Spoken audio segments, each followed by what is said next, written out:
नमस्कार, बहुत स्वागत है आप सभी का। मैं आपके साथ Asmita Dubey. Special bulletin MPCG prime की शुरुआत करेंगे। मध्य प्रदेश विधानसभा का बजट सत्र शुरू हो गया है। 10 से 24 मार्च तक सत्र चलेगा और 12 को बजट पेश होगा। पहले ही दिन विपक्ष सरकार को सदन के अंदर और बाहर दोनों जगहों से घेरने जुटा। सदन के अंदर कांग्रेस विधायक काला कपड़ा बांधकर आए तो सदन के बाहर किसान कांग्रेस विधानसभा का घेराव करने इकट्ठा हुए और इसी दौरान रंग महल चौराहे पर प्रदर्शन के बीच कांग्रेस का मंच टूट गया, जिसमें कई नेता घायल हो गए।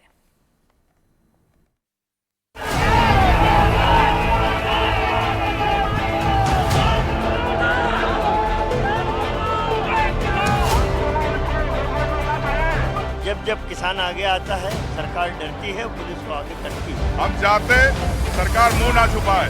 ये लोकतंत्र का गला घोट रही है, वो ये डरी हुई सरकार है।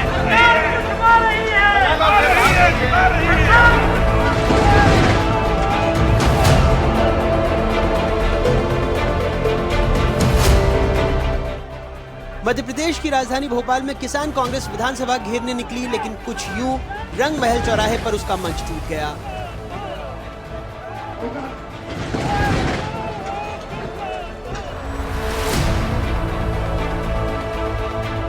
हादसे में किसान कांग्रेस के अध्यक्ष धर्मेंद्र सिंह चौहान सहित कई नेता घायल हो गए। 300 का कैपेसिटी का मंच था, 600 लोग चढ़ गए, मंच गिर गया, कई नेता घायल हुए हैं। कांग्रेस इसे प्रशासन का षड्यंत्र बता रही है। ये मैं समझता हूँ प्रशासन की लापरवाही है। उन्होंने जिस तरीके से इसमें लगातार प्रशासन की अनभिज्ञता, मैं मानता हूँ कि ये एक षड्यंत्र है। घटना के थोड़ी देर बाद ही किसान कांग्रेस के कार्यकर्ता आगे बढ़े तो पुलिस ने पानी की बौछार से उन्हें रोका। कांग्रेस कार्यकर्ता विधानसभा की ओर जाने के लिए अड़े तो पुलिस और कांग्रेस कार्यकर्ताओं में झड़प भी हुई। पुलिस ने रोशनपुरा चौराहे पर रोका और अब रोकने के बाद वाटर कैनन का इस्तेमाल किया गया है। जो कांग्रेस के नेता कार्यकर्ता हैं उन्हें तितर बितर करने के लिए, लेकिन अभी भी जो तमाम लोग हैं वो विधानसभा की ओर जाने के लिए डटे हुए हैं। कांग्रेस प्रदेश अध्यक्ष जीतू पटवारी, यूथ कांग्रेस के प्रदेश अध्यक्ष के साथ ही किसान मोर्चा के तमाम जो किसान कांग्रेस है उसके पदाधिकारी, नेता प्रतिपक्ष उमंग सिंगार, तमाम नेता जो हैं वो विधानसभा जाना चाहते थे, लेकिन उन्हें पहले ही रोकने की कोशिश की गई और जब ये नेता नहीं माने हैं तो अब पुलिस ने वाटर कैनन का इस्तेमाल किया है इस भीड़ को तितर बितर करने के लिए। लेकिन अभी भी जो तमाम नेता हैं वो बैरिकेड्स पर डटे हुए हैं और विधानसभा का घेराव करने की कोशिश कर रहे हैं। किसान कांग्रेस की मांग थी भूमि अधिग्रहण कानून का 100% पालन हो, किसानों को गेहूं के 3000 रुपए प्रति क्विंटल मिले, धान के 3500 रुपए प्रति क्विंटल मिले, लाडली बहना को 3000 रुपए मिले, जैसा बीजेपी ने घोषणा पत्र में वायदा किया था। विधानसभा के अंदर भी कांग्रेस के विधायक काला नकाब पहनकर आए, कहा चाहते हैं सरकार बात सुने, सत्र की अवधि बढ़ाई जाए। हम चाहते कि विधानसभा लोकतंत्र का एक मंदिर है, इस पे हर विषय पे चर्चा होना चाहिए, अवधि बढ़ना चाहिए विधानसभा की, इसको लेके हमारा दिनों दिन सत्र छोटा होता जा रहा है, चाहे बजट सत्र हो चाहे बाकी के सत्र हो। इसीलिए तो मैंने कहा कि ये मास्क इसीलिए है कि सरकार मुंह छुपा रही है आम जनता से। क्यों छुपा रही है? उनके सवालों से क्यों छुपा रही है? एक तर्क ये होता है कि कार्य मंत्रणा में नेता प्रतिपक्ष भी होते हैं, तो आप लोग वहाँ पर असहमति जता रहे हैं या सहमत हैं आप? कार्य मंत्रणा परिषद आज है, राज्यपाल के अभिभाषण के बाद उस पर हम आपत्ति जताएंगे, सत्र बढ़ाने की बात करेंगे। सरकार ने विरोध के तरीके को गलत बताया, वो कांग्रेस को विपक्षी दल के बर्ताव का पाठ पढ़ाने लगी। विपक्ष का काम कांग्रेस कर रही है और उनका काम विरोध करना है। विरोध के तरीके उनके ठीक नहीं है, वो सदन में बैठे सदन की कार्रवाई में भाग ले। कांग्रेस जो पीछे सत्र हुए उसमें भी कांग्रेस ने हंगामा करने की कोशिश की है, कांग्रेस विपक्ष का रोल अदा करे। सदन और सदन के बाहर हंगामे के बीच राज्यपाल ने अपने अभिभाषण में सदन में बताया कि अगले 3 साल में किसानों को 20 लाख सोलर पंप बांटे जाएंगे, राज्य में सिंचाई की क्षमता को 100 लाख हेक्टेयर तक बढ़ाया जाएगा। वहीं कांग्रेस ने कहा वो हर जिले में किसानों की लड़ाई लड़ने 1000 किसान न्याय योद्धा बनाएगी। काला कपड़ा बांध करके कांग्रेस के विधायक आए हैं और उनकी एक ही मांग है कि जो विधानसभा का सत्र दिन दिन छोटा होता जा रहा है, कई मुद्दे हैं जिस पर विपक्ष चर्चा चाहता है, तो सत्र बढ़ाया जाए। भोपाल से अपने कैमरा सहयोगी राजू बाथम के साथ अनुराग द्वारी, एनडीटीवी। छत्तीसगढ़ के पूर्व मुख्यमंत्री और कांग्रेस के राष्ट्रीय महासचिव भूपेश बघेल के निवास पर सोमवार को प्रवर्तन निदेशालय की टीम पहुंची और बताया जा रहा है कि 2000 करोड़ रुपए से अधिक के आबकारी घोटाला मामले में भूपेश बघेल और उनके बेटे चैतन्य बघेल से पूछताछ हुई है।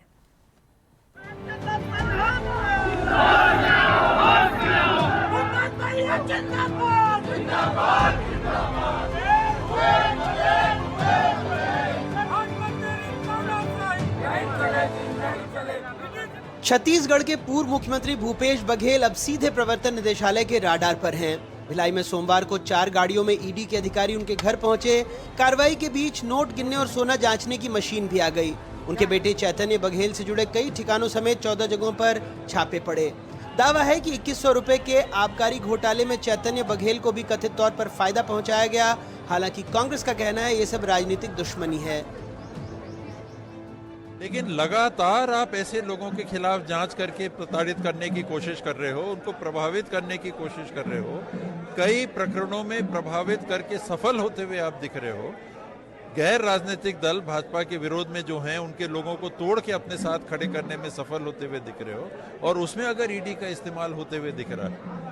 कैसा इस्तेमाल कि साथ हो तो जांच बंद, साथ नहीं हो तो प्रताड़ना। जांच चले, आज क्यों? ये 37 विधायकों के दुबई में होने की बात के बाद क्यों? भूपेश बघेल के घर के भीतर ईडी की टीम तो बाहर समर्थकों का जमावड़ा लगा रहा। भूपेश के समर्थक केंद्रीय जांच एजेंसी के खिलाफ नारेबाजी करते रहे।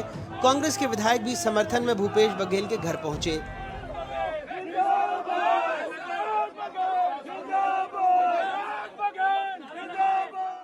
ये वही छत्तीसगढ़ की सरकार है जिन्होंने पहले हमारे छत्तीसगढ़ का बस्तर का आवाज कवासी लखमा जी, गरीब के बेटा, वो जो सदन में पूछते हैं कि आप बताइए कि आप सड़क पुल पुलिया का भ्रष्टाचार का मुद्दा उठाते हैं, दूसरे दिन उसको जो है ईडी के माध्यम से जेल डाल दिया जाता है। ये पूछता है कि छत्तीसगढ़ में 18 लाख इंदिरा आवास पीएम आवास का बात किए हैं, कहाँ है? तो जवाब में 1,65,000 ये बता पाते हैं 1.5 साल में। तो बोलते हैं बाकी के ढंढूरा क्यों पीट रही हो? इस बात को लेकर के हमेशा दबाने का प्रयास किया गया और उसी के चलते आज यहाँ पर देखेंगे कि भूपेश बघेल जी घर में छापा मार देते हैं।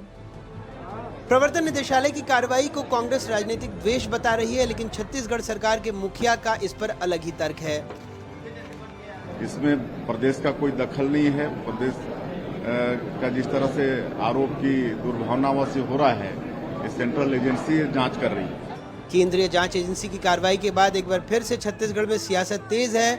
शराब घोटाला मामले में पूर्व मुख्यमंत्री भूपेश बघेल अब सीधे निशाने पर हैं। इस एक्शन का अंजाम क्या होगा ये भविष्य में ही देखने को मिलेगा। दुर्ग से चंद्रकांत शर्मा के साथ नीलेश त्रिपाठी की रिपोर्ट, एनडीटीवी। भूपेश बघेल के घर रेड करने के बाद ईडी की टीम वापस लौट गई है, लेकिन ईडी ने भूपेश बघेल के बेटे चैतन्य बघेल को समन जारी कर मंगलवार को पूछताछ के लिए बुलाया है। बताते चले कि बघेल के आवास पर ईडी ने संपत्ति को लेकर जांच की है, दस्तावेज भी मिले। फिलहाल एजेंसी कोई भी दस्तावेज लेकर नहीं गई है। भूपेश बघेल ने कहा है कि ईडी को ऐसा कुछ भी नहीं मिला जिससे उन्हें चिंता करने की जरूरत है। बघेल ने आरोप लगाया कि केवल उन्हें बदनाम करने के लिए ये छापेमारी की गई है।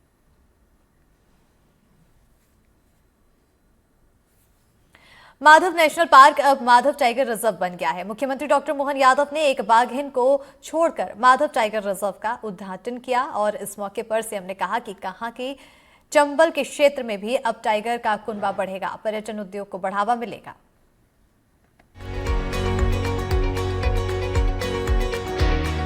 देश का टाइगर स्टेट कहे जाने वाले एमपी को मुख्यमंत्री डॉक्टर मोहन यादव ने एक और सौगात दी है।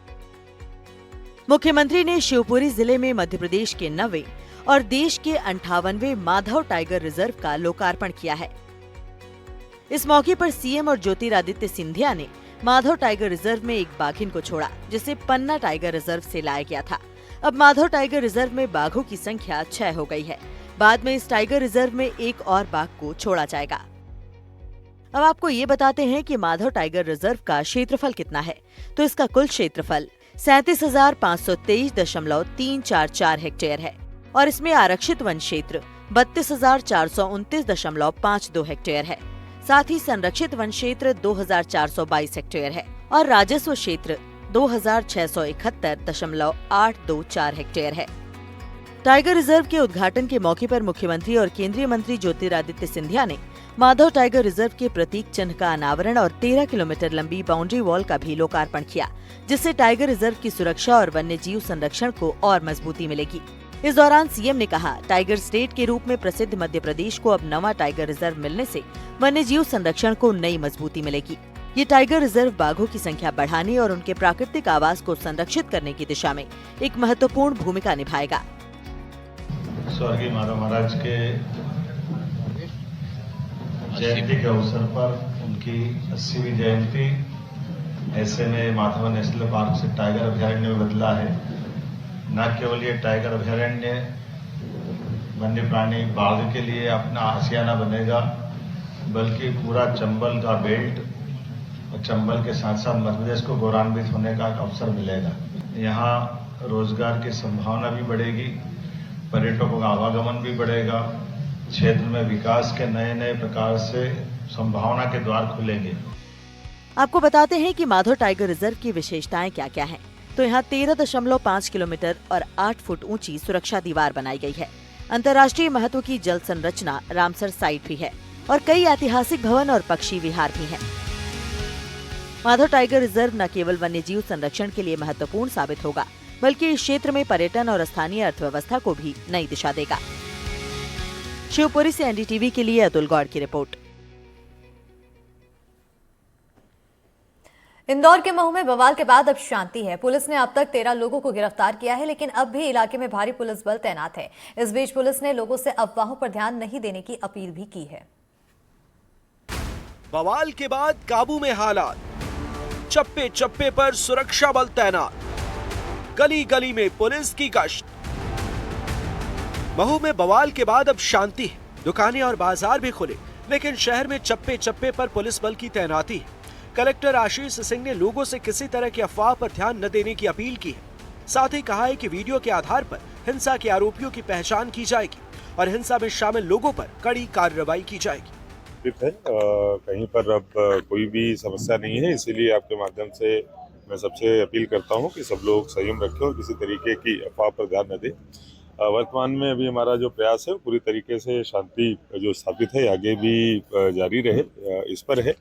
किस तरीके से ये घटना हुई, क्या उसके कारण रहे, कौन कौन से लोग जिम्मेदार हैं, वो सब चीजें अभी अगले 1-2 घंटे के बाद हम लोग निकालना चालू करेंगे। एसपी हितिका सिंह ने बताया कि जीत के जश्न के दौरान पटाखे फोड़ने पर विवाद हुआ था, जिसके बाद हिंसा भड़क गई। एसपी ने बताया कि पुलिस ने हिंसा को लेकर 13 लोगों को गिरफ्तार भी किया है। साथ ही सोशल मीडिया की भी निगरानी की जा रही है। इंडिया न्यूजीलैंड मैच के बाद कुछ जुलूस निकल रहे थे, जिसमें कुछ लोगों ने मस्जिद के बाहर पटाखे चलाए, जिसके बाद दोनों पक्षों में विवाद की स्थिति उत्पन्न हुई और दोनों तरफ से पथराव हुआ। पुलिस बल जो है वो पूरी तरह यहाँ पे मौजूद है और लगातार पेट्रोलिंग भी कर रहा है। अभी यहाँ पे पूरी तरह से शांति बनी हुई है।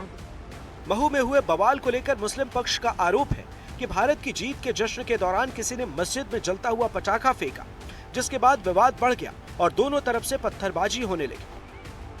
अभी की नमाज चल रही थी, उसी बीच में जुलूस यहाँ से शोर शराबा करते हुए निकला और जब तक हम नमाज से फारिग होते, जब तक यहाँ शायद जुलूस का आखिरी हिस्सा बचा हुआ कुछ होगा, नमाज के लिए नमाज से फारिग होकर निकल ही रहे थे तो किसी ने बम अंदर की तरफ फेंका।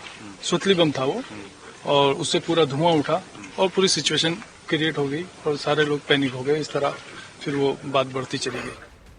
हिंसा, आगजनी और पथराव को लेकर बीजेपी विधायक उषा ठाकुर ने कहा है कि पथराव करने वाले देशद्रोही हैं, जिन पर सख्त कार्रवाई की जाएगी। महू की जो घटना है, मुझे तो ये देशद्रोहिता का ही परिचय दिखती है। भारत के जश्न पर, जीतने के जश्न पर सब बच्चे यहाँ तिरंगा लेकर अपना जश्न मना रहे थे, रैली निकाल रहे थे। इसी बीच अल्पसंख्यक समाज के बस्तियों से भयंकर पथराव, पहले तो जानबूझ के रास्ता डाइवर्ट किया, जिस रास्ते से जा रहे थे वहां 1-2-3 बाइक खड़ी कर दी, तो मजबूरन या रैली वालों को दूसरी जगह से जाना पड़ा। दरअसल रविवार रात आईसीसी चैंपियंस ट्रॉफी में भारत की जीत के बाद महू में जश्न का जुलूस निकाला जा रहा था, लेकिन जश्न का माहौल अचानक उपद्रव की स्थिति में तब्दील हो गया। रात के अंधेरे में जब जुलूस एक मस्जिद के पास पहुंचा तो जश्न में शामिल शरारती तत्व ने मस्जिद में जलता हुआ पटाखा फेंक दिया, जिसके बाद दो गुट आमने सामने आ गए, जिसके बाद हिंसा भड़क गई। इंदौर से एनडीटीवी के लिए तनुश्री देसाई की रिपोर्ट।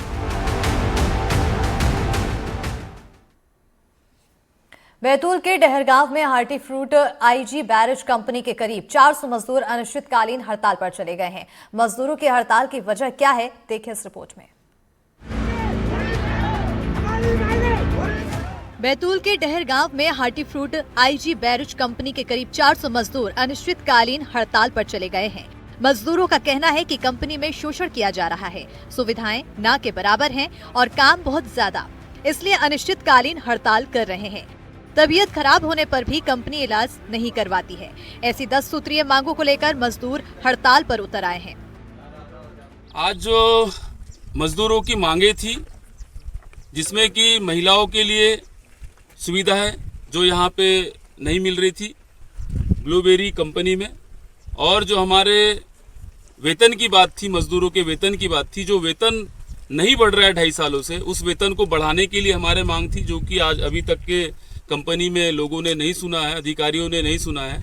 आज अधिकारी आए थे, एसडीएम आई थी, हमारी तहसीलदार मैडम आई थी और लेबर इंस्पेक्टर आए थे। इन लोगों ने भी चर्चा की है, पर अभी समस्या का समाधान होते हुए नजर नहीं आ रहा है। तो ये हमारा आंदोलन निरंतर अभी जारी रहेगा जब तक कि हमारे लेबर को उनके अधिकार और उनका वेतन वृद्धि जब तक नहीं बढ़ती है, तब तक ये आंदोलन ऐसे ही जारी रहेगा।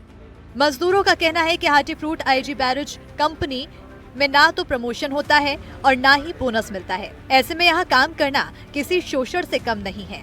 कंपनी को सिर्फ अपना फायदा नजर आता है।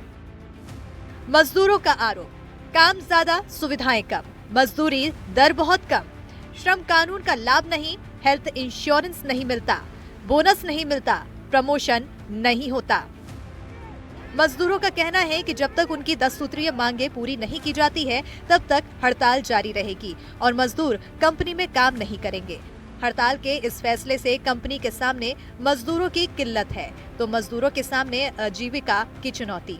देखना होगा अब कंपनी मजदूरों की मांग पूरी करती है या फिर मजदूर बिना मांग पूरी हुए काम पर लौटेंगे। बैतूल से एनडीटीवी के लिए अकील अहमद की रिपोर्ट। सूरजपुर जिले में आंगनवाड़ी केंद्रों की हालत खस्ता है। यहाँ या तो आंगनवाड़ी केंद्र खुलते नहीं हैं और अगर खुलते हैं तो उन्हें संभालने वाले कार्यकर्ता नहीं होते। एनडीटीवी को एक केंद्र ऐसा भी मिला जिसमें सहायिका थी लेकिन बच्चे नहीं। ये रिपोर्ट देखिए।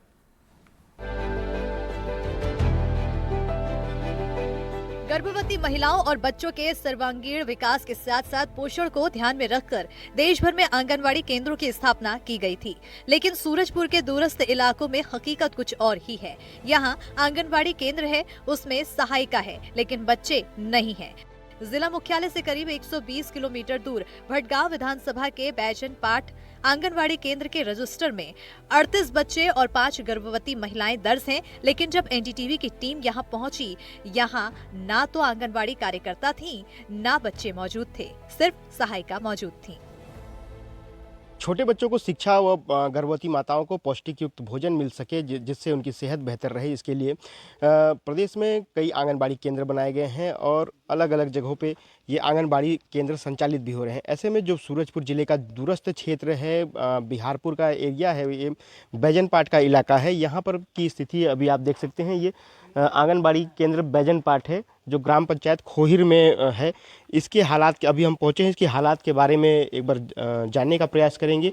यहाँ पे बताया जा रहा है कि बच्चों की जो दर्ज संख्या है वो करीब 40 बच्चे यहाँ पर हैं और जो गर्भवती माताएं हैं वो 5 गर्भवती माताएं भी हैं।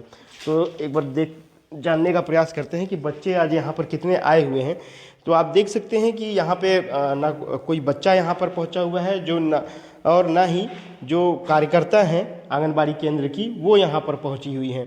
सहायिका जरूर यहाँ पर पहुँची हुई हैं जो गेट पर ही मौजूद हैं, तो उनसे भी एक बार समझते हैं कि बच्चे क्यों नहीं आ रहे हैं और जो कार्यकर्ता हैं वो क्यों नहीं पहुँची हैं अभी तक। अच्छा, क्या है आप यहाँ? सहायिका। अच्छा, तो ये कार्यकर्ता जो है आपकी वो नहीं आई हैं? क्या जान किसी नहीं आती हैं क्या? आती हैं 2 दिन नहीं आती हैं, तबीयत ठीक नहीं कि कैसे।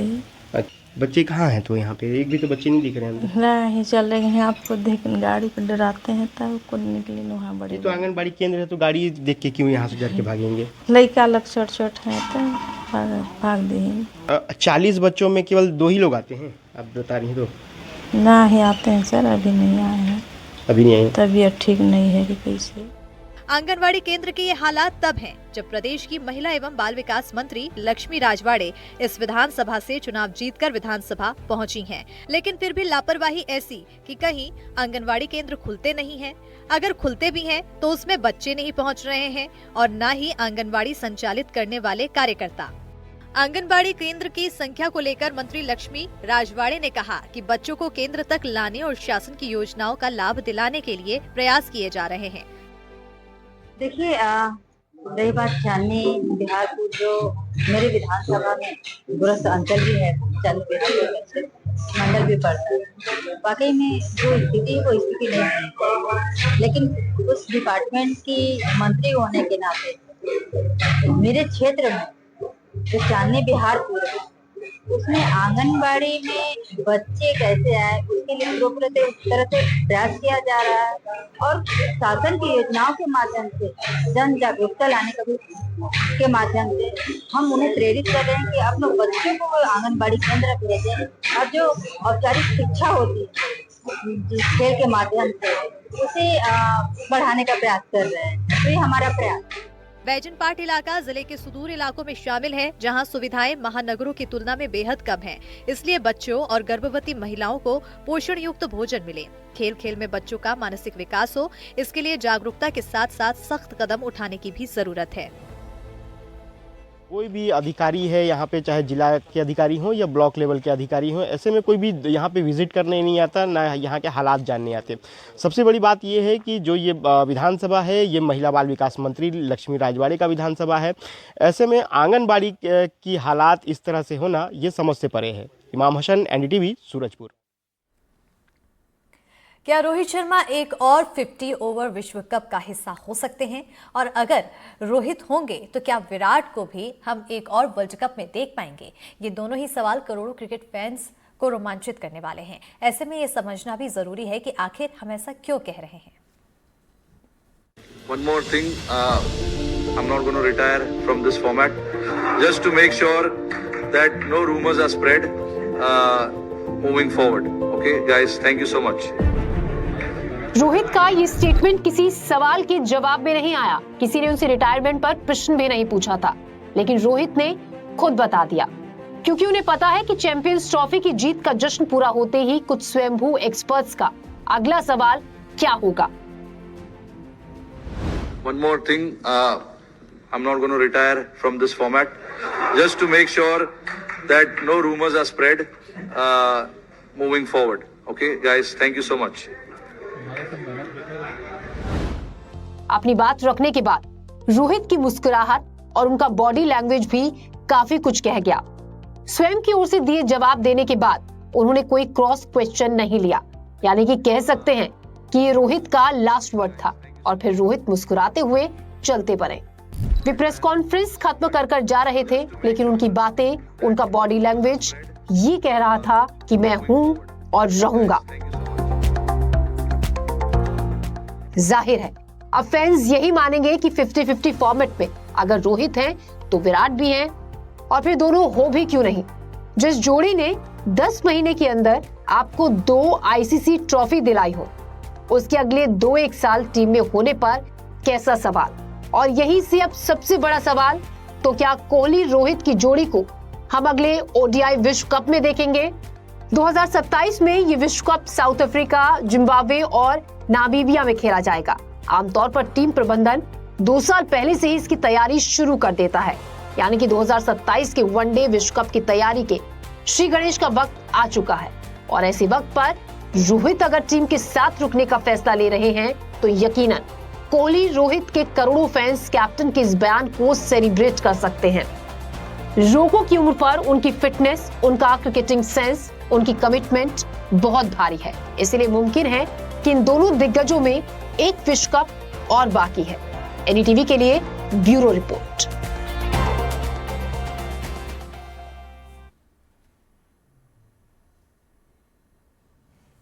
और इसी के साथ स्पेशल बुलेटिन एमपीसीजी प्राइम में फिलहाल इतना ही। खबरों के लिए देखते रहिए एनडीटीवी मध्य प्रदेश छत्तीसगढ़।